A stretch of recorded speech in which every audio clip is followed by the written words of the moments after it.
Hey, welcome to Brighter Rays. This week we're looking at a study called Love Thy Neighbor. You know, it seems that every year or so, there's a passage of scripture that the world and the church kind of latch onto. You know, people start talking about it again. And, you know, scripture is so old, but yet people kind of take a passage here and there, and it comes to the forefront of culture for whatever reason. One that I've heard more and more this past year and maybe year and a half is love your neighbor as yourself, or just love your neighbor. This is a great command. I mean, as Christians, we should love the command. We should know this command. We should embrace the command to love your neighbor as yourself. So why do I want to talk about it this week? Well, we shouldn't have a problem that people are quoting scripture, right? That's good. If people know what the Bible says, that's a good thing. It's great that this command is spoken about, but you know, the problem is the way it's used. And that's, you know, sometimes maybe it's not good that people are using it, because if they're going to misapply it, maybe if they're going to misuse it, then maybe they should just leave it alone, right? So this verse has been used and abused lately. And so maybe it's not a good thing that people are quoting scripture. Maybe they should just leave well enough alone. I don't know. That's a debate you could have. But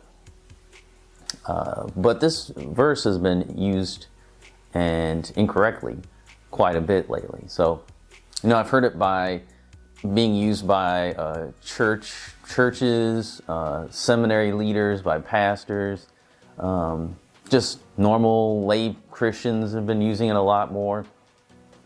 Even politicians, I've heard some bring it out. So, you know, it's been used on both sides of the issues that have been happening in our country today, too.